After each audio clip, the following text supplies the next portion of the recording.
Actually کرنا تو ہم کچھ اور پلاننگ کرتے ہیں جو ہم نے سلیبس وغیرہ کا سوچ رکھا ہے، لیکن مسئلہ یہ ہو رہا ہے کہ جتنے بھی ماشاءاللہ سے گروپ کے ہمارے ممبرز ہیں، کچھ کویسچنس کر رہے ہیں یا کچھ بات چیت کر رہے ہیں ہمارے ساتھ ان باکس میں، تو یعنی کہ جو کل گزرا ہے 2 دن ہمارے گزرے ہیں لیکچر کے، تو وہ ان کے کویسچنس کچھ اس قسم کے ہیں کہ جن کا جواب دیے بغیر منزل آگے نہیں بڑھے گی، اور اس کے بغیر ہم بھی آگے نہیں بڑھ پا رہے، اور اسی لیے پہلے ان پوائنٹس کو کلیئر کرنا بہت ضروری ہے۔ تو پھر ہم اسی طرف آ جاتے ہیں کہ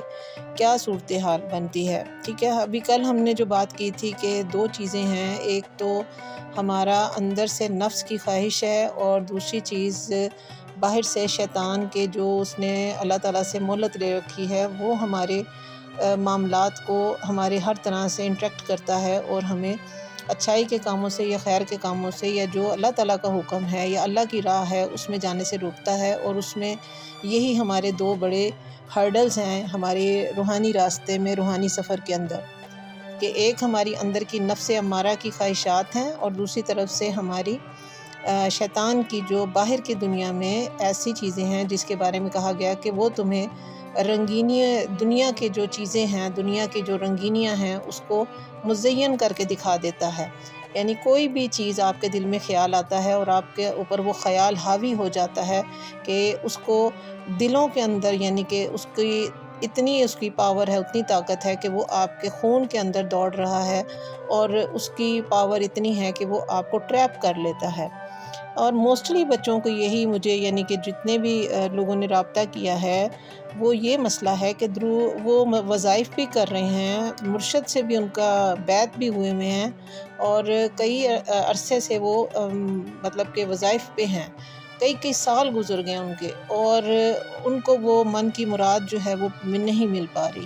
جو وہ مدعا ہے وہ ان کا حاصل نہیں ہو رہا، اور ایون کہ وہ بیعت ہیں کئی سلاسل میں، اس کے باوجود ان کا مسئلہ حل نہیں ہو رہا۔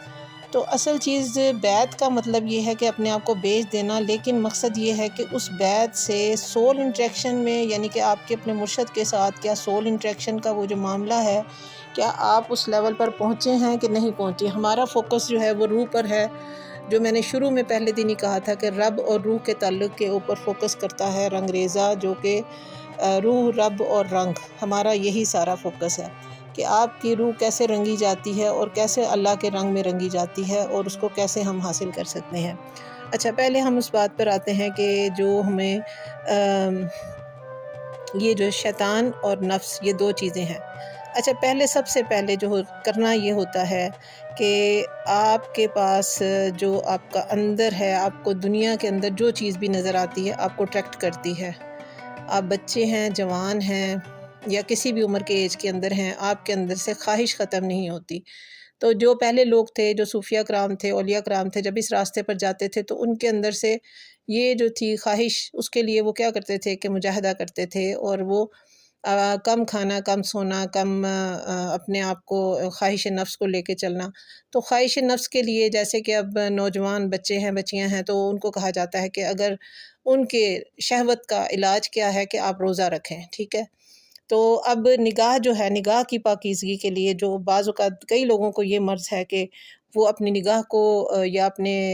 دوسری، یعنی کہ حرام کسی بھی عورت کی طرف یا مرد کی طرف ان کی جو شہوت کی سوچ ہے، خیال ہے، وہ انہیں تنگ کرتا رہتا ہے، اور وہ اللہ کی طرف متوجہ نہیں ہو پاتے۔ یہ سب سے بڑی آج کل کی پرابلم بنی ہوئی ہے۔ تو جب آپ کے اندر یہ چیز ہوتی ہے تو کیا آپ بتائیں کہ آپ اللہ کے خیال کی طرف جا سکتے ہیں؟ مین چیز یہ ہے کہ ہمارا خیال پاک نہیں ہو پاتا۔ تو اس کے لیے جو حکم دیا گیا وہ یہ تھا کہ آپ اس سے نکلنے کے لیے یا تو آپ جو ہیں نکاح کر لیں، اور دوسری چیز ہے کہ یا پھر آپ اس کے لیے اس کے خیال سے نکلنے کے لیے آپ روزے رکھنا شروع کر دیں۔ شہوت کا علاج جو نبی پاک صلی اللہ علیہ وسلم نے بتایا بہترین علاج ہے۔ دوسری چیز یہ ہے کہ جب آپ گھروں سے باہر نکلتے ہیں یا گھر کے اندر ہوتے ہیں، اپنے خیال کو پاک کرنے کے لیے، اپنی تنہائی کو پاک کرنے کے لیے خود کو ذکر میں محو کر لیں۔ تو ذکر میں کیا ہوتا ہے، ذکر میں نے کل بھی ایک ایسے ہی ہلکا سا ذکر کیا تھا کہ ایک لا حول ولا قوت الا باللہ کا ہے، اور دوسرا جو ہے وہ اعوذ باللہ من الشیطان الرجیم۔ یہ جو ہیں دو کلمات ایسے ہیں کہ جو ہم، اور پھر نبی پاک صلی اللہ علیہ وسلم کی جو دعائیں ہیں، جس وقت بھی آپ جہاں پر بھی ہیں موجود، آپ ان کا اہتمام کر کے دیکھ لیں، آپ کو فرق نہ پڑے اور آپ کا خیال پاک نہ ہو جائے تو آپ ہم سے دوبارہ کہیے گا کہ ہاں جی یہ ہمارے ساتھ نہیں ہوا۔ آپ نے صرف یہی کرنا ہے کہ صرف نبی پاک صلی اللہ علیہ وسلم کی بتائی ہوئی دعاؤں کو یاد کر لیں اور ان کو رکھیں کہ آپ نے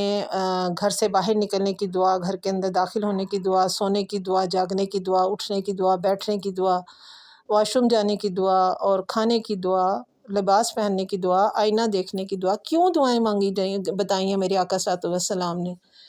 تو آپ درود پاک پڑھتے ہیں، جی ہم نبی پاک صلی اللہ علیہ وسلم سے بہت محبت کرتے ہیں، تو یار محبت کا تقاضا یہی ہے کہ آپ ان جیسا، ان کی ذات کو اپنا اوڑھنا بچھونا زندگی کا پورا اپنے اوپر طاری کر لو۔ محبت اسی کو کہتے ہیں۔ اور اس میں سب سے اہم چیز میں آپ کو ایک چیز بتانا چاہوں گی کہ جو اللہ کی ذات ہے، جو کہتے ہیں جی ہم اللہ کی ذات میں فنا ہونا چاہتے ہیں، تو اللہ چونکہ نور ہے اور ہم جو ہیں وہ جو آگ پانی مٹی ہوا کے اجزاء سے، عناصر اربعہ سے مل کر بنے ہیں، ٹھیک ہے۔ ہمارے اندر جو روح ہے یا نور جس کو کہہ رہے ہیں کہ وہ ہے، وہ ہمارا پانچواں عنصر ہے جس کو ہم ایکسپلور کرتے ہیں۔ اب وہ ہوتا یہ ہے کہ جس رب کی ہم جو ہمارا رب ہے وہ ہمارے ساتھ جتنا کلوز ہے، یعنی شاہ رگ کے ساتھ وہ ہمارے شاہ رگ میں اس کا بسیرا ہے، وہ ہمارے قلب میں دھڑکتا ہے، وہ کہتا ہے میں 70 ماہوں سے زیادہ آپ سے پیار کرتا ہوں، تو وہ ہمیں کیسے چھوڑ سکتا ہے۔ اب ہم جس وقت خیال کی پاکیزگی کی بات کرتے ہیں تو خیال کو پاک کرنے کے لیے ہمیں اللہ کے جو اللہ تعالیٰ ہے وہ نور ہے، اور ہم جو ہیں وہ آگ پانی مٹی ہوا سے ملے کے بنے۔ اب تیسری شخصیت، تیسری ذات وہ نبی پاک صلی اللہ علیہ وسلم کی ہے جس کو اللہ نے اپنا محبوب قرار دیا۔ اللہ نے کہا کہ میں نے اپنے آپ سے سب سے پہلے جس کو جدا کیا وہ نور محمدی ہے صلی اللہ علیہ وآلہ وسلم۔ تو اب آپ یہ دیکھیں کہ وہ ایک مجسم نور بھی ہیں، مجسم ہمارے درمیان میں موجود ہیں، اور آپ کا کریکٹر، آپ کی ذات، آپ کی سیرت طیبہ، ساری زندگی جو آپ کی، اگر آپ اس کو دیکھتے ہیں تو ان کی زندگی کے ایک ایک لمحے کے اندر آپ کو وہ چیزیں نظر آتی ہیں۔ اگر آپ نے ان کو نہیں پکڑا تو پھر خالی درود پاک زبانی کلامی پڑھنے سے کوئی اثر نہیں ہوگا۔ اور جو لوگ یہ کہہ رہے ہیں کہ جی اگر ہم ساری زندگی بھی درود پاک، ہم نے اتنے سالوں سے درود پاک پڑھتے رہے ہیں تو ہمارے دل کی تاریکی کیوں نہیں گئی، تو اس کی وجہ یہی ہے کہ یہ آپ صرف زبانوں سے تسبیحیں رولتے ہیں لیکن آپ کے دل پر اس کا اثر نہیں ہوتا۔ تو اصل چیز جو ہے وہ آقا صلی اللہ علیہ وسلم کے ساتھ، ان کی ذات کے ساتھ ایفیلیشن ہے، تو وہ آپ کے اور رب کے درمیان ایک رابطہ ہے۔ آپ اللہ کی مثل نہیں ہیں، آپ اس سے محبت کریں گے، اس سے عشق کریں گے جو کہ آپ کے سامنے موجود ہے، جو کہ بشریت کے روپ میں نور ہی نور ہے، ٹھیک ہے۔ اور آقا صلی اللہ علیہ وسلم کے بارے میں اللہ تعالیٰ نے جو ہمیں حکم دیا ہے، جو بتایا ہے، وہ قرآن یہ کہتا ہے، اللہ تعالیٰ یہ فرماتا ہے کہ تم اگر مجھ سے محبت کرتے ہو تو میرے محبوب کی، آقا صلی اللہ علیہ وسلم کی فرما برداری کرو، ٹھیک ہے۔ اور جب تم اس کی فرما برداری ان کی کرو گے تو میں بھی تم سے محبت کروں گا۔ اللہ نے اپنی محبت کا کرائٹیریا یہ بتایا ہے کہ تم میرے آقا محبوب آقا صلی اللہ علیہ وسلم سے محبت کرو۔ تو محبت کرنے کا طریقہ کیا تھا، وجہ کیا تھی کہ وہ سارے کا سارا ایک قرآن ناطق ہے، ان کی ذات جو ہے وہ ایک مکمل قرآن ناطق ہے۔ ہمارا مسئلہ یہ ہو رہا ہے، جو اس دور کے لوگ ہیں وہ صرف زبانی کلامی تسبیحاں پکڑنے کے وظیفے کرتے ہیں، چلے کرتے ہیں، دھکے کھاتے ہیں، لیکن آقا صلی اللہ علیہ وسلم کے کریکٹر کے ساتھ، ان کی ذات کے ساتھ ایفیلیشن نہیں ہے ان کی، اور ویسی ان کی نسبت نہیں ہے جیسی کہ ہونی چاہیے باعمل ہونے کی۔ تو محبت کے لیے ضروری ہے فرما برداری، اور 3 چیزیں ٹرائنگل میں آتی ہیں، اللہ اور آقا صلی اللہ علیہ وسلم کی ذات اقدس، اور پھر ہم یعنی کہ انسان، کوئی بھی انسان ہے دنیا میں۔ تو اللہ تعالیٰ نے جو کچھ بھی پوری کائنات کو، کہتے ہیں کہ اے محبوب اگر تم نہ ہوتے تو میں یہ کائنات ہی نہ بناتا یا کچھ بھی نہ بناتا۔ تو وہ رحمت للعالمین ہیں، ان کی ذات اقدس کے لیے اگر لکھا جائے تو ہزار ہا کروڑ ہا کتابیں لکھی جاتی ہیں۔ تو یہ جو ہم درود و سلام خالی پڑھتے ہیں، اس کی رحمتیں برکتیں ہوتی ہیں کہ زندگی میں وقت تو گزرتا چلا جاتا ہے، لیکن کیونکہ معصیت زیادہ ہوتی ہے نا، ہوتا یہ کہ ایک طرف آپ درود پاک زبان سے پڑھ رہے ہیں، دوسری طرف آپ کا عمل اس کے اگینسٹ ہے، تو آپ کو کیسے اس کا اثر ملے گا؟ یہ اسی طرح سے ہے جیسے بھرا ہوا دودھ کا برتن ہے اور اس کے اندر ایک چھینٹ پیشاب کی پڑ جائے، ناپاک، نجس، تو کیا وہ پاک رہ سکتا ہے؟ بالکل اسی طرح سے ہوتا ہے کہ جب آپ کے درود پاک، کوئی وظائف، کوئی ورد آپ زبان سے کر رہے ہیں لیکن پریکٹیکل آپ کی لائف جو ہے وہ اس کے اگینسٹ ہے، تو پھر آپ کو وہ فلفل نہیں کر پائیں گے یا آپ کو اس کا فائدہ نہیں ہو پائے گا۔ تو کوشش یہ کرنی ہے کہ یہ سب سے پہلے اپنے آپ کو، اپنے اعمال کو درست کریں۔